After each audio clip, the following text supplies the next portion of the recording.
The president now has Kim Jong-un locked in. What does he do?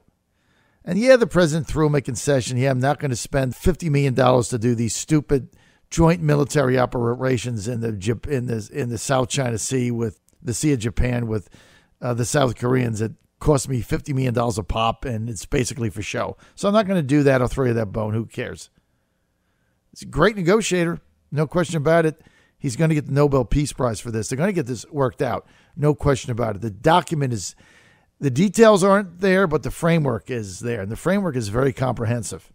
Joining us now to sort all this out. Plus, DACA today at the Capitol, the moderate Republicans stripping Paul Ryan of whatever little power he had. And now we're going to have an amnesty fight just before the midterms. Good going, Republicans. Another sharp move. Bunch of losers. Curtis Ellis. He is a senior policy advisor with American First Policies. He's also former executive with the Department of Labor on the Trump campaign. And he just wrote a great piece yesterday that I sent out on my blog because it was that much fun. Curtis, wow, what a day yesterday. What do you think? Amazing. And it comes, today is the anniversary of Ronald Reagan's speech, Tear Down That Wall. That's right. Mr. Gorbachev. The end of the Cold War started on that day with what was criticized at the time as simply a publicity stunt. It was the critics at the time, the never Reaganers, the Reagan haters. They said, this is just empty words, an empty gesture, it's meaningless. And look what happened. It changed history. It was all the criminologists in the State Department were complaining about it, saying that it was a belligerent comment that would hurt our relations, whatever they were, with the Soviet Union at the time, USSR. None of that happened. They're saying the same thing now, all of his critics. But look, the bottom line is you cannot even attempt to say that this Singapore summit was not a rousing success. Look, Curtis, they got a framework document to go forward to denuclearize the peninsula. I mean, that's the framework they have. Now they have to, look, the devil's always in the details. But like the president said, there'll be no sanctions coming off until it's all done. Once it's done, then you... Now you think about Kim Jong-un. As you said, he's now locked into this in public, on TV, in front of God and everybody. He's there making this declaration. He now got his starring role in the biggest show on earth. Mm-hmm. Is he going to go back? What did he have before? He was there locked in this drab little corner of Northeast Asia. On one side, he's got China ready to pick him apart like a vulture, and on the other side, he's got the Korean army that's ready to kill him as well. Now he's got bigger, better friends to play with, right? Now he's got a starring role in the most highly rated TV show, the most popular movie ever.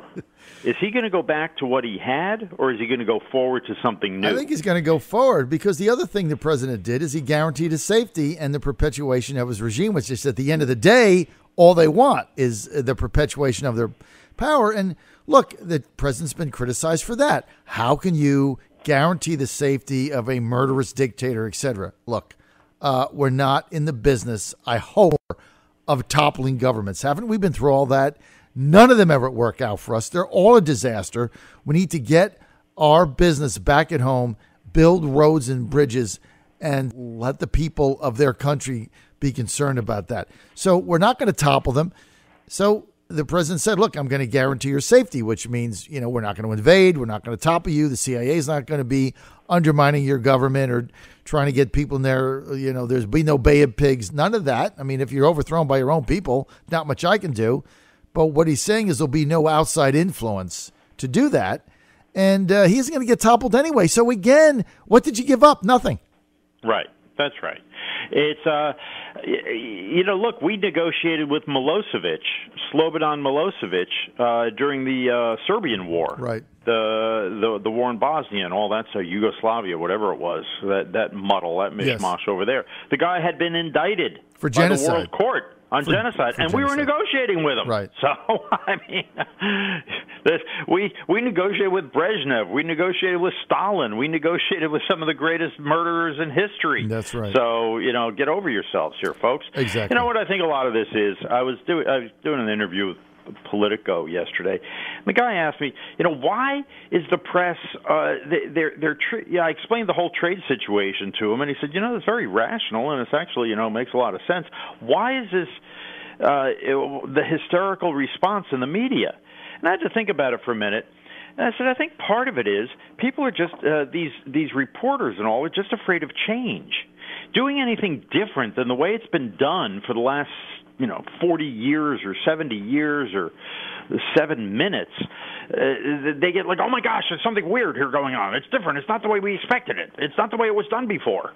Well, duh, things change. And if you did it a certain way and you didn't get results, that tells you it's time to do something different. So, but nobody likes that, right? It's like, and that goes to the other weird conceit. Donald Trump always said he was going to do things differently. That's why he got elected. He's doing exactly what he promised to do. But the way the press acts is, oh, well, now that he's president, he should do what we thought Hillary Clinton was going to do. It's like they criticize him for doing what he said he was going to do, whether it's with Korea or with trade or with something else. Like, these policies are outrageous. And then they go on to pontificate about how outrageous they are with the unstated assumption that he ought to be doing what we thought Hillary Clinton would do when we were certain she would become president. Well, that's why you have two parties and you have two different people with two different. This time we actually had two candidates with different platforms because, for how many years before that, we basically had a uniparty where they all did the same thing no matter what they said. Mm-hmm. No, so you're right, that's the biggest change. You're right, but it's the fear of change. It's like, this is the way we've always done it, but this is the great disruptor president that we elected to shake things up, and he's certainly done that. And it's very difficult. A lot of people don't understand the whole trade thing. They don't have the facts. They don't understand it. They're afraid of it. And all they know is it's been drummed into them as a Republican, drummed in. Free trade is good for you. Just swallow it. It's all fine. Nothing to see here. Move along. Right. And so that's what they've been spoon-fed forever. And the whole thing, as you and I know, and we've called this out as a complete myth put on by Goldman Sachs. That's all it is a complete fairy tale. But that's what they've been fed. So now they're afraid of this. And when you upset an ally, they get afraid of that.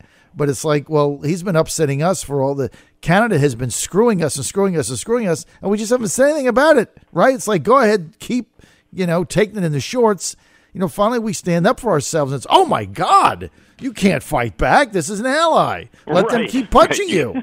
Let them pummel you into the turf. Let them take all your money. This is a friend. Some friend with friends like them. You don't need enemies, right? Oh, that's right. And I'll tell you what, this whole dairy tariff thing, this sounds like really wonky, and it is, but let's look at the top level. They're not even popular in Canada. Right? I mean, the Canadian people don't like paying so much for milk and cheese and butter. Yeah. They think the whole thing is a big giveaway to a few dairy farmers in Quebec. That's right. In Quebec, those are the French-speaking part of Canada. Most of Canada, they don't speak French. And they say, oh, why the heck are we coddling them? So I mean, they just want a piece of cheddar cheese with their Labatt, right? That's all they want. They can't get it. That's right. All right, they want to buy the Labatt, and they want a piece of cheese, and they can't buy the cheese. Just like any upstanding Wisconsinite or right. Wisconsinian they want or whatever a piece they call of cheese. it. They want their cheese and beer. They want and cheese they'll be happy. Beer. That's right. And Justin Trudeau's not letting them have it. So I think he's going to lose his re-election next year. Well, because they're not getting cheese with their beer, and now they're finding out why. Because they got a 250% tariff on our cheese. Beer without cheese, not a good. It's making Canadians very upset. It is not a good platform to run on for re-election. No, he's going to have a problem there. Going to have that Labatt's beer. I mean, first of all, they're in a bad mood as it is because all their teams keep losing. Right, the Toronto Raptors are out. right? The Maple Leafs are out. The Blue Jays suck. I mean, it's tough there, man. All they have is the beer and the cheese, and they already screwed on the cheese. That's right. That's why they're in a surly Trump mood. Is applying maximum pressure. We're applying maximum pressure to Canada. We're beating all their sports teams. They're not getting the cheese with the beer. It's going to be curtains for Justin Trudeau. That's what I think.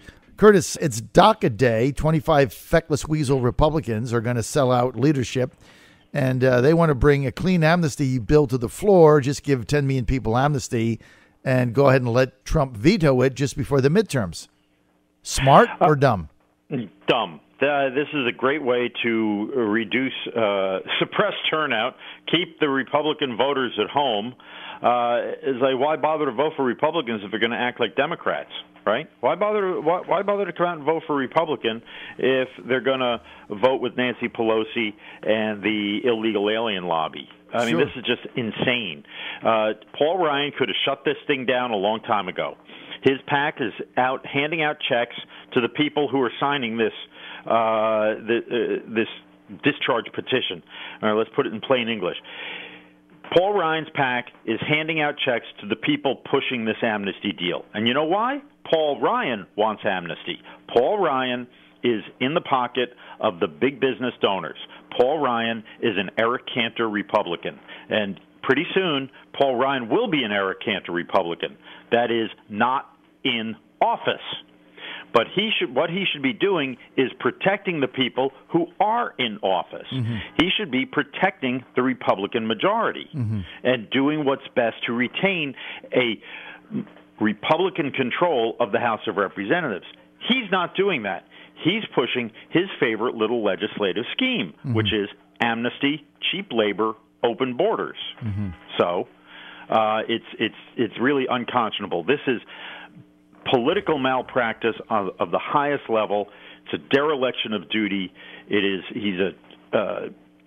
He's really betraying his caucus. He's betraying the Republican conference, and I feel on this issue he's betraying the country. But that's my opinion.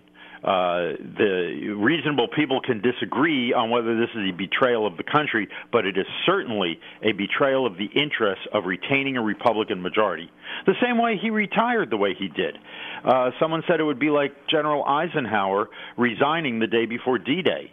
Here we are going into the big midterm elections. Paul Ryan says, I'm going to step down, whatever. I want to spend more time with my family. And I'm sure he does want to spend more time with his family. But there are ways to do it. And there are other ways to do it. And he didn't do it the most politically astute way. Everyone I talk to say he's a very nice guy. They have a high respect for him. They like him.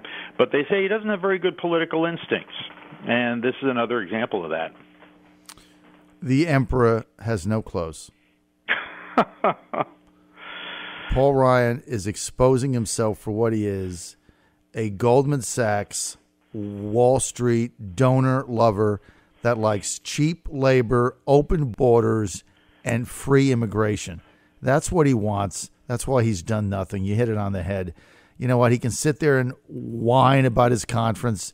He could have shut this down months ago. He did nothing.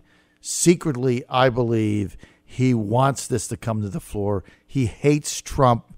It's going to cost his party potentially power, but he doesn't care because he's getting out.